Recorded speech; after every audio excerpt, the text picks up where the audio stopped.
Eh bien, bonjour. J'espère que vous allez bien. De mon côté, ça va.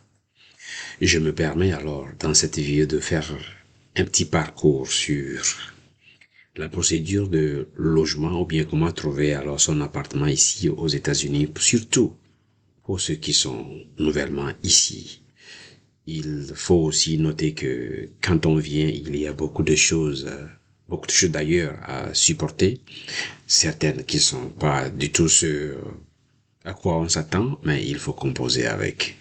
Alors, comment il faut alors trouver alors son appartement qu'il faut louer? La première des choses, à mon humble avis, qu'il faut faire, c'est de savoir combien on a, combien on peut supporter alors pour louer. Et la première des choses à faire, je vais partager ce lien-là dans la description de cette vidéo. Et donc, si ce sujet vous intéresse, je vous prie de rester alors dessus jusqu'à la fin. Dans ce calcul, je vais considérer alors le salaire de 15 dollars par heure pour quelqu'un qui vient d'arriver par exemple, qui travaille 40 heures par semaine, et pour 52 semaines, ça fait alors 31 200 dollars. Est-ce que la personne a une dette? Non. Donc, en toute bonne logique, pour cette personne de louer alors une place, la personne doit espérer dépenser entre 728 dollars et dans une certaine mesure ne pas dépasser alors 936 dollars. Vous pouvez varier ces chiffres autant que vous le pouvez. Alors, il faut de ce pas choisir là où on veut peut-être habiter. Et dans là où on veut habiter, il y a toute une longue liste qu'il faut alors parcourir. Et on va aller alors choisir au hasard niche,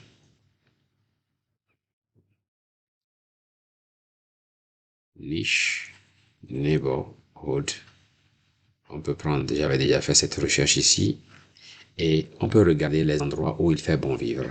Mais généralement, on peut se permettre alors de voir de quel côté on est en allant alors à ici, en prenant ce site web, niche.com, la place where to live. J'ai choisi alors Silver Spring pour cet exercice et on va voir à peu près la zone médiane pour le loyer, à peu près combien ça tourne et combien de personnes ont alors une maison et combien de personnes ont loué par exemple dans cette zone.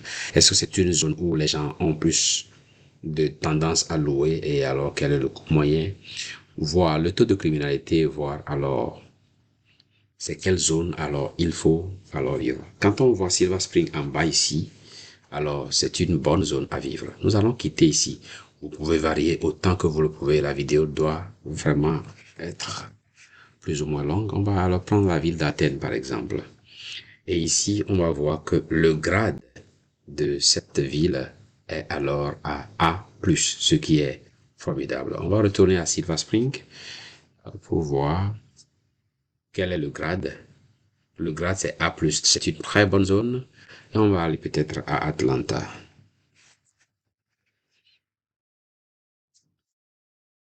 Atlanta, c'est une bonne partie. Il faut aussi vivre. Et comme on le dit, il est alors 18e aux États-Unis.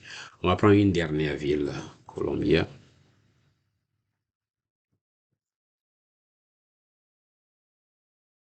On va prendre ça. On va prendre cette ville. Cette ville aussi est de grade A+. Et cette ville est 5e aux États-Unis pour surtout la famille. Et on va se permettre de regarder le tableau. Public school, c'est bien. Crime, tout ça. Famille, tout ça, c'est bon. Mais apparemment, le coût médian est très cher. Apparemment, il y a plus de propriétaires de maisons que de locataires. C'est pourquoi peut-être le prix est alors très élevé. Pour ce qui concerne meilleure ville à vivre aux États-Unis, alors le Columbia est alors 7e ville et par rapport à là où il faut alors un bon lieu pour la famille, alors on se situe au 5e et de façon générale, le rang est en bas de 10, ce qui veut dire que cette ville est meilleure. Et ça, quand on regarde cette carte, c'est la zone de Columbia. Et donc, pour chercher une maison, on peut peut-être charger Longreach, Help Lock, quelque chose, Harper's Choice, Forest On peut choisir alors les zones à l'intérieur. Donc, dans la recherche qu'on va alors entamer bientôt, et toutes les écoles sont AAA, et donc c'est une très bonne zone peut-être pour ceux qui sont immigrants à devenir là. Et il y a beaucoup de revues, et donc je recommande fortement qu'on cherche alors à partir alors de ça. Maintenant, on sait quelle zone on veut vivre à partir alors de ces recherches. On sait combien d'argent à partir de son salaire qu'on peut. Il faut alors se mettre à faire les recherches. Comment alors on peut faire les recherches? On peut par exemple taper sur Zillow. Et on a dit que Colombie est bon. Donc on va prendre rent ici. Sur Zillow.com, on prend rent. J'avais déjà fait assez de simulations. Et donc je vais prendre Colombia par exemple comme ville, Colombia MD. Et je vais dire, bon, on suppose qu'on fait l'exercice pour une seule chambre. On va choisir for rent. Bath, on va choisir alors un. Et bedroom, on va choisir un. Et puis, on va alors dire apply. Et on va voir alors ce qui vient. Logiquement, on était parti alors de quelqu'un qui gagne alors 31 200 $ par an. Et ici, on se rend compte que le loyer alors est plus cher. Allons-y voir peut-être à Atlanta, voir ce que nous allons trouver. Nous avons trouvé que Atlanta aussi est bien. Et donc, on va prendre Atlanta, Georgia. Ce sont des simulations, hein. Ça ne veut pas dire que on va avoir quelque chose de plus près. Donc, à Atlanta aussi, il semble que, alors, la situation ne donne pas. Et, bien entendu, on a déjà visité, alors, chez certaines familles, on va essayer de voir les suburban de leur zone, pour voir l'endroit où c'est moins cher. Une fois, alors que cette étape a été franchie, il faut faire des recherches. On suppose que ce lieu qu'on a choisi là est bon pour nous et que nous souhaiterons alors voir. Alors c'est le temps de parcourir tout ce qui est autour de cette maison, quel est le genre de contrat qu'on veut, qu'est-ce qu'on autorise, qu'est-ce qu'on n'autorise pas, et on défile, on défile, on défile, on défile, on défile, on défile, on défile, on va regarder tout et tout. La première des choses qu'il faut peut-être faire, on n'a pas pris Atlanta, on a pris une autre zone, pardon. On va demander alors request to en cliquant sur ici et remplir les informations, la date, l'heure à laquelle on peut aller. Si on veut alors postuler pour faire la demande, on fait. Mais attention, il y a un frais qu'on paye pour alors faire la demande ici. C'est une première possibilité dans la recherche. L'autre possibilité, c'est de se promener alors dans la zone. On peut aussi chercher apartment complexe.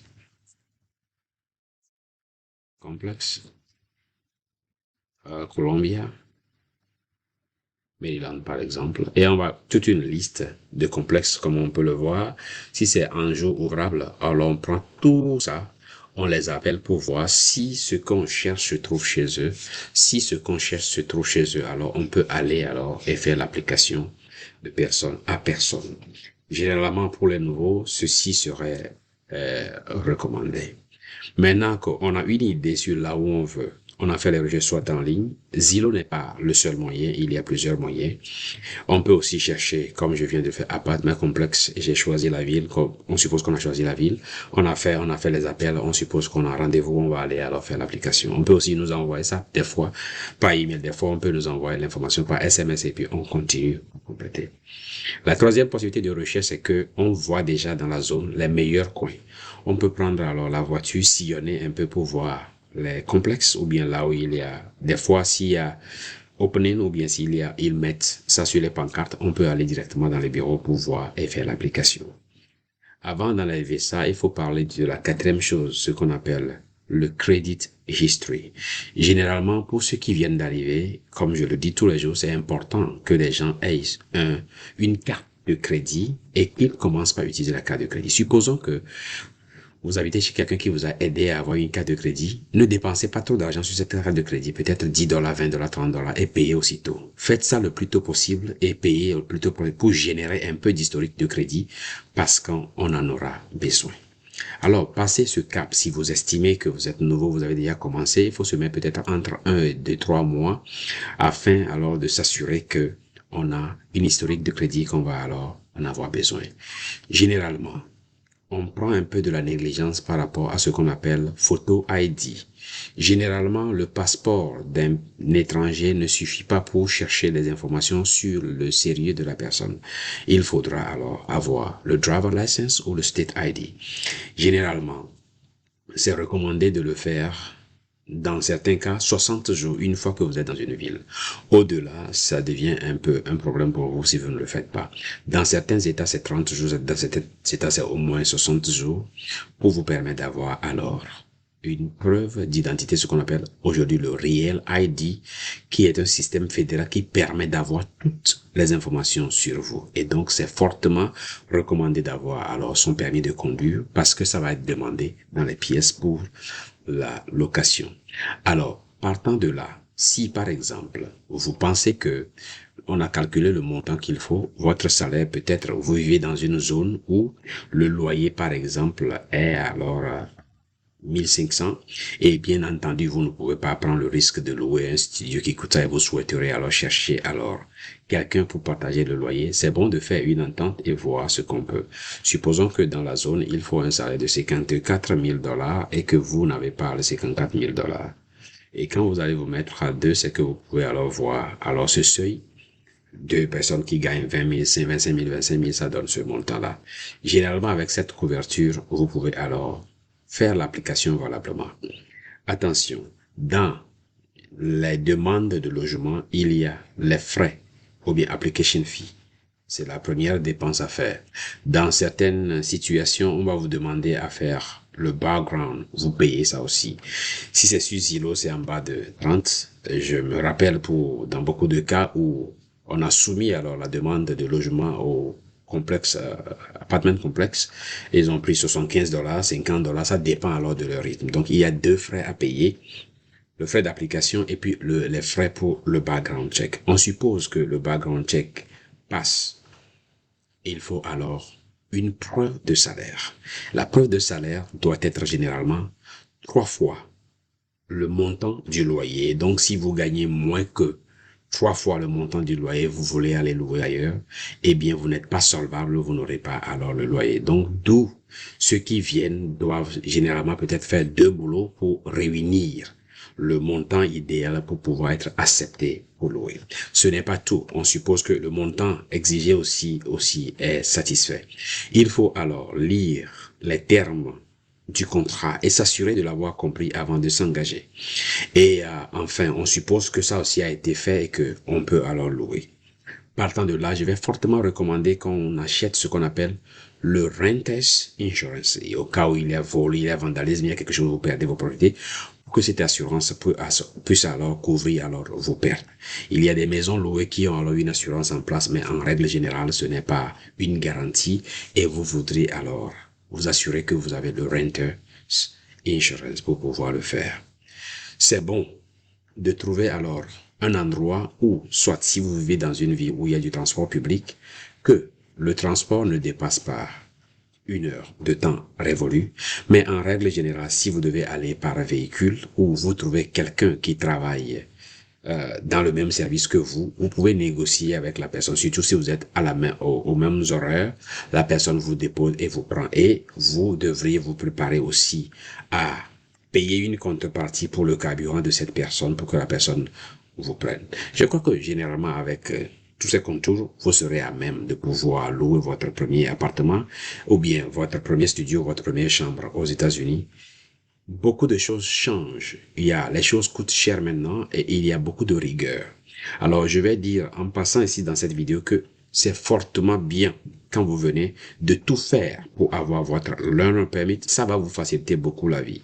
Autrement, vous allez passer du temps et vous faire emmerder et peut-être avoir du mal au cœur parce que ce n'est pas ce que nous pensons en Afrique que les gens font ici. Généralement, on va vous demander des choses qui vont vous embarrasser, pas parce que on vous déteste, mais c'est la règle. Dans la règle ici, on ne fait pas, oh pardon, c'est moi, il n'y a pas ça. La règle, c'est la règle. Donc la première pièce qu'il faut, c'est le permis de conduire ou le State ID. Mais c'est mieux de faire le State ID si vous ne pouvez pas obtenir le permis.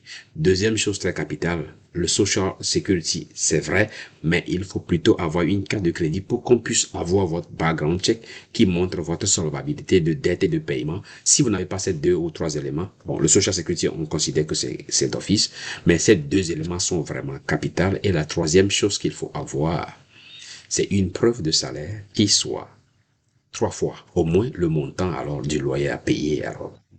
J'espère que vous avez trouvé cette vidéo utile. Si c'est ça le cas, n'oubliez pas de l'aimer, de partager, surtout d'inviter d'autres personnes à s'abonner. Je me ferai le plaisir de mettre quelques liens alors dans la description de cette vidéo pour que vous puissiez alors vous en servir. Et on va se dire au revoir sur ce et on va se retrouver alors dans une prochaine vidéo. Merci bien.